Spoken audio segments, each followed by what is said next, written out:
No segundo dia de viagem à Argentina, Lula participa hoje da reunião de cúpula da Comunidade de Estados Latino-Americanos e Caribenhos.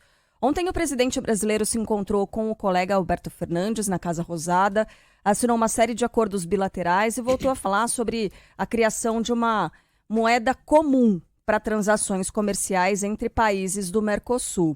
Lula deixou claro que a ideia não significa o fim do real ou o fim do peso e reforçou a necessidade de diminuir a dependência do dólar na região. E eu acho que com o tempo isso vai acontecer. E eu acho que é necessário que aconteça. Porque muitas vezes tem países que têm dificuldade de adquirir o dólar. E você pode fazer acordos, estabelecer um tipo de moeda para o comércio, que os bancos centrais, todo mês ou de quanto tempo quiser, façam um acerto de conta para que os dois países possam continuar fazendo negócio. Lula ainda afirmou que o BNDES vai voltar a financiar obras em outros países, como a extensão de um gasoduto para levar gás da Patagônia ao Brasil. Segundo ele, os países maiores precisam ajudar os que têm menos condições. E se há interesse dos empresários, se há interesse do governo, e nós temos um banco de desenvolvimento para isso, quero dizer que nós vamos criar as condições para fazer o financiamento que a gente puder fazer para ajudar no gasoduto argentino. De vez em quando, no Brasil, nós somos criticados por pura ignorância. Pessoas que acham que não pode haver financiamento de engenharia para outros países. E eu acho não só que pode o Brasil ajudar todos os seus parceiros. E é isso que nós vamos fazer. O presidente da Argentina, Alberto Fernandes, celebrou a retomada do diálogo entre os dois países e afirmou que o vínculo vai se fortalecer nos próximos anos. Esteja certo que, como consequência dessa reunião, estamos dando início a um vínculo estratégico muito mais profundo que durará pelas próximas décadas. No fim do discurso, Lula pediu desculpas ao povo argentino pelas grosserias de Jair Bolsonaro e a relação nos últimos 4 anos. Por último, eu queria dizer a vocês que eu estou, na verdade, pedindo desculpas ao povo argentino por todas as grosserias que o último presidente do Brasil, que eu trato como genocida por causa da falta de responsabilidade no cuidado com a pandemia, todas as ofensas que ele fez ao companheiro Alberto Fernandes argentino. Em Buenos Aires, Lula também tinha um encontro marcado com o presidente da Venezuela, Nicolás Maduro, mas a agenda foi cancelada pelo próprio venezuelano, que alegou questões de segurança. Só é importante pontuar aqui, que ainda hoje, por exemplo, Venezuela e Cuba devem 529 milhões de dólares ao Brasil, cerca de 25% do total que foi emprestado nos governos Lula e Dilma pelo BNDES. Então, isso não foi pago ainda até hoje. Quando o Lula diz que as pessoas se opõem a empréstimos do BNDES, a países, amigos, a nações aliadas por puro preconceito, isso não é verdade, não é por puro preconceito. É por um conceito muito bem formado de uma atuação recente do BNDES nestes empréstimos que até hoje não foram pagos e duvido que um dia sejam, pelo financiamento a obras a países ideologicamente amigos que não trazem nenhum benefício ao Brasil. Não é o caso, me parece, segundo os especialistas, dessa obra aí na Argentina, nesse gasoduto que vai financiar diretamente ao Brasil. Mas como é que vai ser isso? A Argentina é um péssimo pagador. A Argentina tem um longo histórico de todo tipo de calotes. A gente vai receber essa grana de volta? Como é que isso vai se reverter em benefícios para o Brasil? O BNDES é um banco de desenvolvimento econômico e social, mas um banco de desenvolvimento do Brasil e não de outras nações. É para isso que o BNDES serve. Então, a gente quer saber exatamente como é que isso vai beneficiar a economia brasileira. O argumento é que são para as construtoras brasileiras, empresas brasileiras. Mas não basta.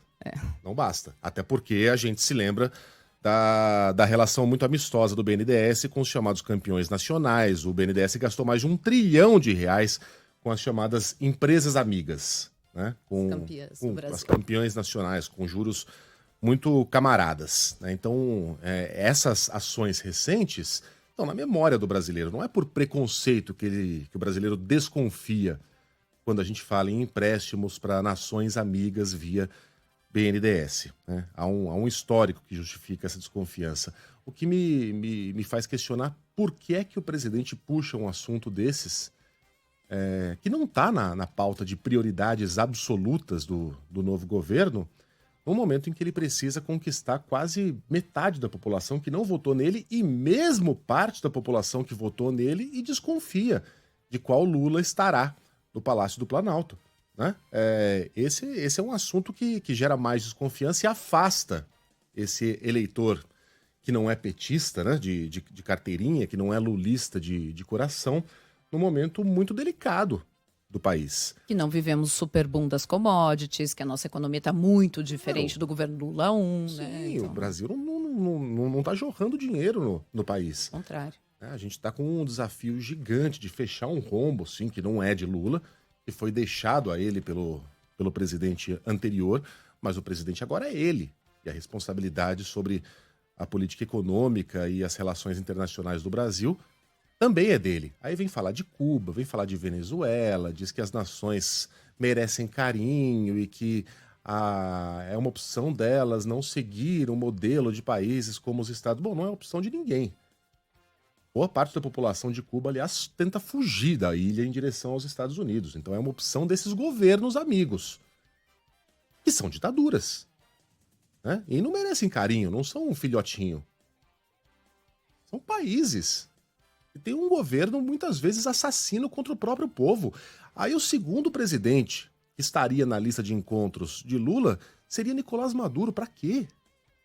Pra quê? Já retomamos as relações com a Venezuela. Muito bem, aplausos. A gente não deve permitir que a ideologia balize as nossas relações internacionais. A Venezuela é uma vizinha. A Venezuela, sim, é um país amigo. A Venezuela, não o governo de Nicolás Maduro. É necessário que a gente coloque Maduro para ser o segundo presidente a se encontrar com o nosso novo presidente, um ditador? No final das contas, como disse a Ellen, a agenda foi cancelada, mas não por Lula, pelo próprio Maduro, que alegou questões de segurança. Eu fico me perguntando por que o presidente puxa esses assuntos da cartola, empréstimos do BNDES, independência do Banco Central. Não tinha ninguém falando desse assunto. Fica parecendo que as pessoas estavam nas ruas pela volta da dependência do Banco Central. Não, sem ninguém perguntar, ele foi lá e tratou desse assunto. Na entrevista a Natuzaneri, e Cuba e Venezuela, aumentando só a desconfiança de boa parte da população em relação ao presidente num momento tão delicado. É difícil entender as motivações de Lula quando ele elege esses assuntos para gerarem as manchetes, porque no final das contas quem gera as manchetes no jornal é ele, né? É o governo, é o próprio presidente. E é isso que está na boca do povo hoje. BNDES vai distribuir dinheiro para nações amigas. É isso que fica, né? Para a pessoa que conhece o passado recente do banco. Ao mesmo tempo, desculpa, gente, como é um pouco mais agradável e traz um certo alívio você acompanhar um líder que é um líder real, que tem noção do que ele está falando. Ele pode estar trazendo, né, para o que ele quer, para o destaque para o que ele quer exatamente. Como é bom a gente poder estar discutindo esse tipo de coisa hoje. Se é válido, se não é, se vai pagar, se não vai, para onde vai o nosso desenvolvimento, e não falando de Golden Shower, falando de...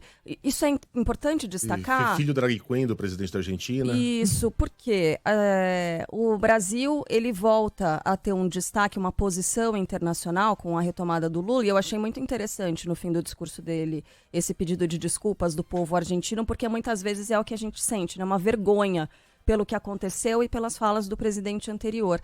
E aí, o que é que também pode trazer mais um elemento que pode mostrar essa nova tentativa de um reposicionamento do Brasil, porque assim, muito embora isso esteja dado, que é uma pessoa que tem essa capacidade de liderança, a reconstrução do Brasil e a reconstrução da imagem do Brasil, ela não é completamente certa ainda. Um trabalho muito grande vai ter que ser feito. E ontem, na revista The New Yorker, um dos maiores jornalistas do planeta, um dos mais respeitados, correspondente de guerra, que é o John Lee Anderson, escreveu um artigo enorme falando sobre o presidente Lula, e o título do artigo é justamente esse. Depois de Bolsonaro, Lula pode refazer o Brasil? E aí ele vem explicando, né? Você vê pela leitura, vem falando sobre os primeiros governos Lula, depois o impeachment de Dilma Rousseff, ele fala sobre Eduardo Cunha, ele fala sobre Centrão, e aí uma coisa muito interessante é que Centrão não tem tradução. Ele usa Centrão, esse grupo, né, político do centro que se vende Central? e tal. Centrão. Aparece como Centrão. Com C maiúsculo, você acredita? Como é que você vai explicar isso, né? Para Não um tem como explicar, leitor que está cara. acostumado com bipartidarismo mesmo, né? Isso. Então, assim, o Brasil ele volta a ter um destaque, e ainda bem, né, no noticiário, mais conectado com esse tempo e conectado com a realidade, não com aquele monte de bobagem que a gente viu, mas o trabalho é grande, porque, né, o desafio é enorme e a gente regrediu bastante, né, nessa questão das políticas externas. Desculpa, só um claro, parênteses. uma coisa é uma coisa, outra coisa é outra coisa. Sem dúvida, é um deleite a gente ter de volta um presidente que preside, bem ou mal, em vez de ficar um cercadinho aspergindo palavrão e provocando demais nações e demais chefes de Estado no Twitter. Isso Foi aí uma tá coisa é a dado. biografia do Lula, outra coisa é a gestão do petista econômica sobre o Brasil. São coisas distintas, né? Mas só sobre a tradução, que é difícil, o New York Times está traduzindo o Xandão como Big Alex. Porque não tem tradução. Então, Xandão virou Big Alex. A gente pode dar algumas sugestões dos apelidos que ele recebeu nos bastidores da imprensa, como Kojak e afins, para eles poderem... Big Alex é ótimo. Big Alex é a tradução para Xandão. Bom, vamos lá. Seguindo aqui, anunciado no final de semana, o novo comandante do Exército se reúne hoje com os generais que compõem o alto comando em Brasília. A pedido de Lula, Tomás Miguel Ribeiro Paiva deverá adotar uma postura mais firme em defesa das investigações dos atos criminosos do dia 8 e deve defender a punição de militares que tenham algum envolvimento nas ações. Na viagem à Argentina, Lula foi questionado sobre a confiança na relação com as Forças Armadas e disse que quem ocupa qualquer carreira de Estado não deve se envolver na política. Forças Armadas não servem a um político. Ela não existe para servir a um político. Ela existe para garantir a soberania do nosso país, sobretudo contra possíveis inimigos externos e para garantir tranquilidade ao povo brasileiro. E eu tenho certeza que nós vamos colocar as coisas no lugar. Nesta segunda-feira, o ministro da Defesa, José Múcio Monteiro, se reuniu com o general Tomás Miguel Ribeiro Paiva. Segundo ele, a crise gerada recentemente está pacificada e as investigações dos atos criminosos devem continuar em andamento. Está tudo em paz, está tudo calmo.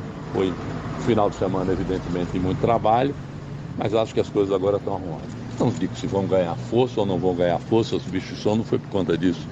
Acho que essas coisas terão que ser esclarecidas, né? Ninguém pode ser condenado previamente sem que as coisas sejam detectadas, né? O direito da dúvida tem que ser dado. De maneira que acho que as coisas agora vão se acalmar. Chega a 98 o número de pessoas denunciadas por envolvimento nos ataques às sedes dos três poderes. Ontem, o ministro do STF, Alexandre de Moraes, determinou a abertura de mais 6 inquéritos para apurar os atos criminosos do último dia 8. De Brasília, Adriano Oliveira. Mais 54 pessoas são denunciadas pela Procuradoria-Geral da República por crimes cometidos durante a invasão e a depredação dos prédios públicos na Praça dos Três Poderes. Com isso, já são 91 denunciados por envolvimento nos atos criminosos do último dia 8. Outros 6 inquéritos foram abertos pelo ministro Alexandre de Moraes. 3 serão para apuração de autores intelectuais, financiadores e executores dos atos. Os outros vão apurar a possível incitação aos crimes cometidos por 3 deputados. Já o depoimento do ex-secretário de Segurança Pública do Distrito Federal, Anderson Torres, foi adiado para o dia 2 de fevereiro. A decisão foi tomada para que a defesa do ex-ministro da Justiça, de Jair Bolsonaro, tenha acesso também à parte sigilosa do processo. Ainda nesta segunda-feira, o governador afastado Ibanez Rocha entregou o celular para a perícia da Polícia Federal. Os dois são investigados por omissão e conivência. Ainda nesta segunda-feira, Alexandre de Moraes determinou que a Polícia Federal envie em 24 horas ao Tribunal Superior Eleitoral uma cópia da minuta do golpe, encontrada na casa de Anderson Torres. O documento será incluído na ação que investiga Jair Bolsonaro por abuso de poder político e uso indevido de meios de comunicação na campanha à reeleição no ano passado. Em audiência de custódia, logo após ser preso, Anderson Torres disse que jamais questionou o resultado das eleições e negou qualquer omissão nos atos criminosos na Praça dos Três Poderes. Em Minas Gerais, a Polícia Federal prendeu o homem flagrado destruindo o relógio de Dom João VI no Palácio do Planalto. Fala a Luciana Viana. É preso em Uberlândia, no Triângulo Mineiro, um homem que foi filmado nos atos criminosos em Brasília no último dia 8, destruindo um relógio histórico trazido ao Brasil em 1808. A prisão preventiva de Antônio Cláudio Alves Ferreira, de 30 anos, foi solicitada pela Polícia Federal e autorizada pelo STF. O homem será interrogado e passará por audiência de custódia antes de ser encaminhado ao sistema prisional. Segundo o governo federal, as investigações sobre os atos seguem em andamento. O Ministério Público Federal atribui a tragédia dos Yanomamis à omissão do Estado nos últimos anos. Ontem, o ministro da Justiça, Flávio Dino, falou em genocídio. Mais informações do norte do país com Cindy Lopes. Oi, Cindy, tá conosco? Opa, a gente perdeu. Deu uma travadinha no comecinho, pode começar de novo, Cindy. Bom dia. Bom dia para todos vocês. O Ministério Público Federal apontou a omissão do Estado como razão da crise humanitária enfrentada pelo povo indígena Yanomami. A situação já vitimou dezenas de crianças de até 5 anos por desnutrição, malária e intoxicação alimentar. Em nota divulgada ontem à noite, o órgão faz referência ao governo do ex-presidente Jair Bolsonaro. Segundo o Ministério Público Federal, houve descaso e omissão em assegurar a proteção do território frente ao avanço do garimpo ilegal. Nesta segunda-feira, o governo federal enviou uma força-tarefa formada por médicos e militares para reforçar o socorro aos indígenas em Roraima. A aeronáutica também trabalha na instalação de um hospital de campanha na região. Em entrevista ao Band News TV, a ministra dos Povos Indígenas, Sônia Guajajara, defendeu a punição aos financiadores do garimpo. É preciso penalizar quem está financiando, né, quem está comprando esse ouro, né, e sabemos que tem envolvimento, sim, de políticos e de empresários locais, e até empresários que não são de lá, mas que, né, são de outros estados, mas que estão bancando isso.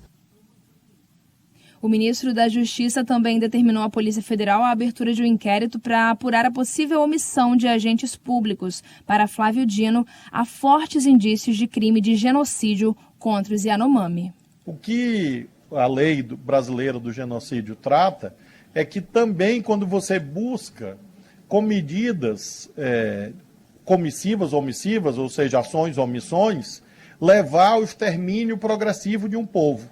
Ora, assassinar as crianças é uma forma óbvia de conduzir ao extermínio de um povo. Também ontem o governo exonerou 10 coordenadores de saúde indígena do Ministério da Saúde, acusados de negligência no atendimento. Entre os crimes investigados estão a prática de genocídio, desvio de verba pública e agressão ao meio ambiente, além de conivência com atividades ilegais na região, como o garimpo. Megali. Certo. Obrigado, Cindy. Bom, e você pode ajudar o povo Yanomami por meio da campanha promovida pela CUFA, Central Única das Favelas, em parceria com a Frente Nacional Antirracista e que tem apoio da Band. Na ação são arrecadados alimentos e suprimentos que são enviados para as aldeias em Roraima. O coordenador da CUFA Paraisópolis, Francildo Fênis, ressalta a importância da iniciativa. Diante de tudo isso, não poderíamos deixar passar batido essa situação e não fazer nada, né? Então, hoje estamos aí nessa luta para poder levar esses alimentos para os povos indígenas lá de Roraima. Para doar, basta fazer um Pix de qualquer valor por meio da chave. Atenção, hein? É e-mail. doações@cufa.org.br, repetindo, doacoins@cufa.org.br, ou comparecendo presencialmente a uma das diversas sedes da CUFA em todo o Brasil. A Polícia Federal conclui que os assassinatos do jornalista Dom Phillips e do indigenista Bruno Pereira foram encomendados por Rubens Vilar, mais conhecido como Colômbia. Ele está preso e é suspeito de envolvimento com a pesca ilegal no Vale do Javari. Tereza Pinheiro. O mandante dos assassinatos de Dom Philips e Bruno Pereira é Rubens Vilar, conhecido como Colômbia. O outro criminoso que teve participação na morte foi Edivaldo da Costa, ainda em liberdade. Ele é irmão de Amarido da Costa, que já está preso. As atualizações foram feitas durante coletiva na sede da Polícia Federal do Amazonas nesta segunda-feira. De acordo com o superintendente regional da PF, Eduardo Fontes, 90% das investigações do crime já foram concluídas. E hoje eu não tenho dúvidas para falar para vocês que sim, nós temos um mandante nesse crime, as investigações já se encontram na fase final, como eu disse, e nós temos indícios veementes que apontam então para o Colômbia como mandante nesses delitos. A motivação das mortes teria sido a fiscalização realizada pelo indigenista Bruno Pereira contra a pesca ilegal na região do Vale do Javari. Bruno e Philips foram assassinados no início de junho do ano passado, quando viajavam de barco pela região. Os dois foram mortos a tiros e depois esquartejados, queimados e enterrados. A Polícia Civil encontra mais 3 corpos durante as investigações do assassinato de uma família no Distrito Federal. Rafael Procópio. Mais 3 corpos foram encontrados nas proximidades do cativeiro, onde parte da família da cabeleireira Elisamar Silva foi mantida refém na região de Planaltina, na capital do país. As buscas foram retomadas na madrugada desta terça-feira e esses cadáveres foram encontrados pela Polícia Civil em uma cisterna. A operação teve apoio do Corpo de Bombeiros, que afirmou que, por conta do estado dos corpos, não foi possível fazer a identificação. Agora são 10 corpos encontrados relacionados ao caso. Até o momento, apenas 5 foram identificados. Elisamar Silva, os 3 filhos dela, com idades entre 6 e 7 anos, e o sogro, Marcos Antônio Lopes. São 3 pessoas presas por envolvimento na chacina e um homem está foragido. É que história, né? Bizarríssima. A gente tem que continuar acompanhando, claro. Tudo dá a entender que é uma questão de grana, né? Que foi por causa de dinheiro que isso aconteceu. Mas você vê que coisa, né? Como a gente tem que aguardar de fato as investigações. Como você estava dizendo ontem mesmo. Sobre o caso Daniel, né? No caso do Daniel Alves. Tem a ver com isso, né? É claro que é outra situação completamente diferente, mas assim, a gente tem que aguardar as informações até o fim e o desenvolvimento das investigações, porque nesse caso aqui, a informação inicial e uma suspeita inicial que chegou a ser divulgada era de que o sogro estava envolvido, né? Seria um dos mandantes da história. E o coitado foi encontrado também esquartejado numa cova rasa, na mesma casa onde as pessoas foram mantidas reféns. Então, terrível, né, essa história. Criança envolvida, criança assassinada. A gente, obviamente, vai seguir acompanhando todas as investigações. Agora a gente vai para o Rio de Janeiro para falar também de uma outra situação. Aquele anestesista colombiano acusado de estuprar pacientes no Rio é indiciado pela Polícia Civil e a Priscila Xavier tem mais informações. A Polícia Civil concluiu o inquérito e indicia o médico anestesista colombiano Andrés Eduardo Oñate Carilho por estupro de vulnerável. O anestesista foi preso na semana passada. De acordo com as investigações, o crime foi cometido no Hospital Universitário Clementino Fraga Filho, da UFRJ, na Ilha do Governador, zona norte do Rio. Andrés Carilho era investigado pelo estupro de 2 pacientes. No celular dele, a polícia encontrou vídeos dos crimes gravados pelo próprio médico durante os procedimentos cirúrgicos. Os casos ocorreram em 2020 e 2021. O médico também era investigado por armazenar mais de 20 mil fotos e vídeos de pornografia infantil. O delegado Luiz Henrique Marques enviou uma representação à Justiça do Rio pedindo a conversão da prisão temporária em preventiva. O inquérito foi concluído no dia de hoje, já remetido para a Justiça, com o indiciamento do médico anestesista pelo crime de estupro de vulnerável. Foi também representado pela conversão da prisão temporária em prisão preventiva, agora uma prisão sem prazo determinado, podendo ficar preso a critério do juiz quanto tempo for necessário. Para evitar a prescrição de alguns crimes, o Ministério Público Federal apresenta denúncia contra 16 envolvidos no rompimento da barragem de Brumadinho. A tragédia deixou 270 mortos. Fala Bruna Vale. O Ministério Público Federal oferece denúncia contra 16 pessoas e 2 empresas pelo rompimento da barragem em Brumadinho, região metropolitana de Belo Horizonte. No caso, as pessoas físicas são denunciadas pelo crime de homicídio qualificado por 270 vezes. Crimes contra a fauna, a flora e de poluição. Já as pessoas jurídicas foram denunciadas pelos crimes ambientais. A medida vem após a presidente do STF, Rosa Weber, determinar o prosseguimento imediato do processo penal na Justiça Federal de Minas para evitar a prescrição da investigação. A reportagem completa você ouve ao longo da nossa programação. Onde estamos? A gente vai falar da Boate Kiss agora, na verdade. Então vamos A gente vai para o sul do país, né? Exatamente. 10 anos da tragédia. 10 anos da tragédia e a busca pela responsabilização dos culpados pelo incêndio da Boate Kiss continua. Você acompanha agora na segunda reportagem da série especial produzida pela Band News FM com Jean Costa.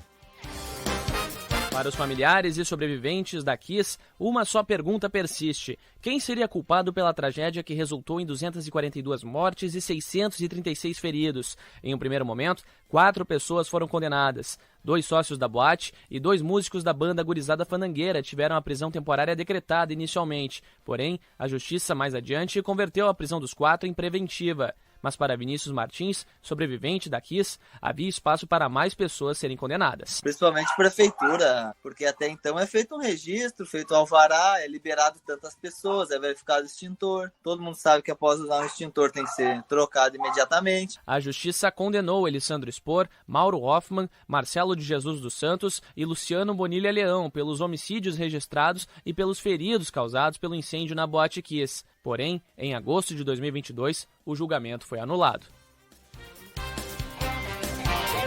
A gente vai acompanhar, né, todos os passos do que vem acontecendo, dos julgamentos e tudo mais, sobre o que aconteceu na Boate Kiss. A gente não vai esquecer, né, do que houve. São 10 anos desse crime terrível. O Boechat sempre manteve isso aqui na nossa pauta.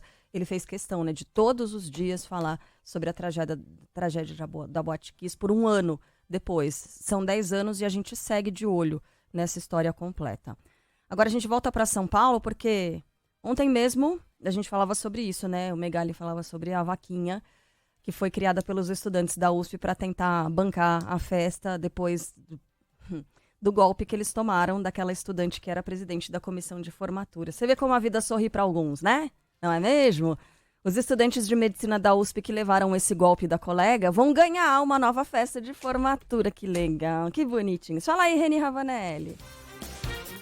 A Asformatura diz ao Procon de São Paulo que se compromete a fazer a festa da 106ª turma da medicina da USP e também a assumir o prejuízo de R$ 927 mil desviados pela estudante Alicia Miller, que é investigada por apropriação indébita. Em uma reunião nesta segunda-feira com o órgão de defesa do consumidor, a empresa falou que vai entrar em contato com cada um dos alunos para promover um evento em janeiro de 2024 no mesmo padrão de qualidade. Se os estudantes aceitarem a proposta quando for formalizada, eles devem manter os pagamentos até completar o preço total acordado anteriormente. A Asformatura admitiu que o contrato assinado com os 130 formandos era um documento informal sem segurança jurídica. Uma nova reunião no Procon está marcada para acontecer dentro de 15 dias.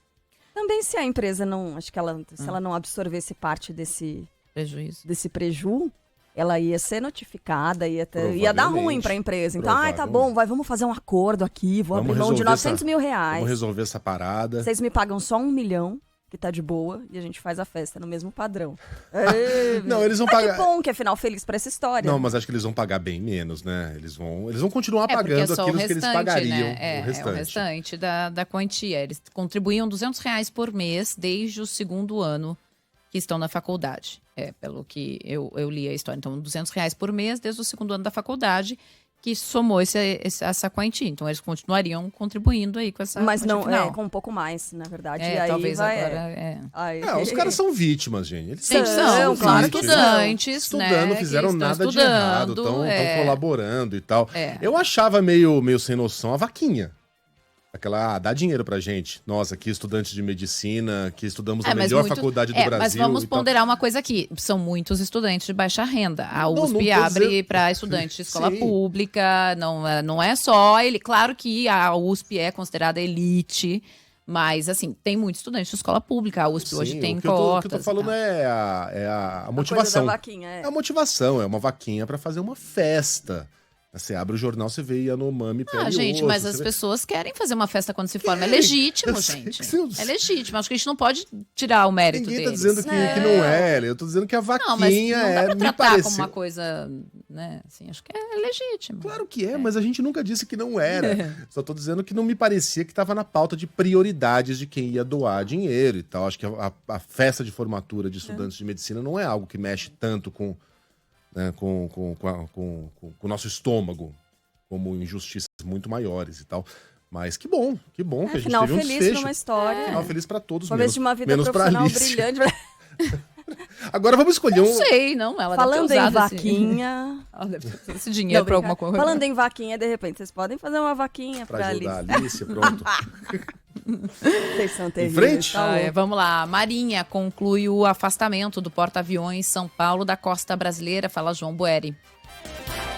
A Marinha do Brasil finaliza o afastamento do navio Aeródromo São Paulo, que já foi o maior porta-aviões do país. O casco da embarcação desativada está agora a cerca de 315 quilômetros da costa brasileira, após ficar a pouco mais de 40 quilômetros do porto de Suape, em Pernambuco, no Nordeste. Segundo a Marinha, a área é considerada segura. A Autoridade Marítima Brasileira disse que não vai autorizar a aproximação do casco de terminais portuários brasileiros. A embarcação apresenta risco de afundamento. Uma avaliação realizada no segundo semestre do ano passado constatou a avaria que afetou as condições de flutuabilidade da embarcação. O Ministério Público Federal abriu inquérito para esclarecer o caso. Além disso, a estrutura possui materiais tóxicos como amianto, uma substância cancerígena. Segundo o IBAMA, há risco ambiental caso o navio afunde. O biólogo Ney Melo, da Universidade do Estado do Rio de Janeiro, afirma que há quase 10 toneladas de amianto na embarcação. Como as fibras de amianto são mais densas, elas podem afundar para o fundo do oceano e serem consumidas por animais. E aí, mesmo que o amianto caia em maiores profundidades, continua sendo perigoso para nós humanos. O novo tiroteio deixa pelo menos 7 mortos na Califórnia. Arthur Coelho. Está detido o suspeito de matar 7 pessoas nesta segunda-feira na região de Half Moon Bay, na Califórnia, nos Estados Unidos. Esse é o segundo ataque com arma de fogo e múltiplas vítimas em 3 dias no estado. No sábado, um homem matou 11 pessoas em uma boate de Monterey Park. Os crimes dessa segunda aconteceram por volta de 7h20 da noite, no horário de Brasília, em 2 fazendas localizadas cerca de 48 quilômetros de São Francisco. O suspeito foi identificado como Zhao Chun-Li, de 67 anos. Ele estava em um carro no estacionamento de uma delegacia. A motivação é investigada.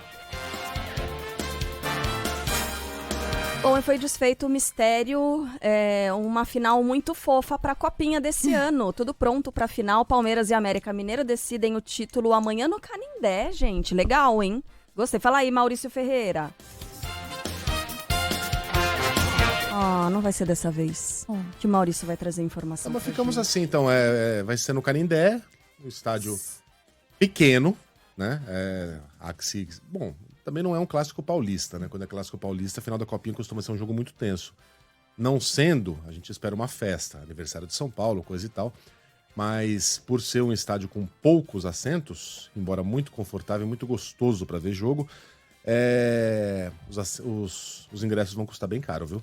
100 mangos, 120 cobertos, mas é isso. Né, aqueles embaixo ali da parte coberta, e 50 os mais baratos. Tem ingresso no Canindé que você não vê o jogo, que você fica abaixo do nível do estádio, tá? Abaixo do nível do campo. Então convém chegar cedo e preparar o bolso, a gastar uma graninha mesmo. Foi-se o tempo em que a final da Copinha não custava nada, ou custava 1 quilo de alimento não perecível e tal. Dessa vez o torcedor vai ter que botar a grana no bolso. Final legal, entre o América, que fez uma campanha realmente espetacular, e o Palmeiras, que por ser o atual campeão e por ser o Palmeiras, entra como favorito. América. Maurício Ferreira, fala aí, Maurício. Com ingressos a R$50, a Federação Paulista de Futebol anuncia a venda das entradas para a final da Copa São Paulo entre Palmeiras e América Mineiro. A partida será amanhã, no aniversário da cidade, às 13h30 da tarde, no estádio do Canindé, a Casa da Portuguesa. Estudantes, professores, pessoas com deficiência ou com idade acima dos 60 anos podem adquirir os ingressos com o benefício da meia entrada. Já para as cadeiras no setor coberto do Canindé, o valor é de R$120. A compra pode ser feita pelo site ingressosfpf.soldaliga.com.br. ingressosfpf.soldaliga.com.br.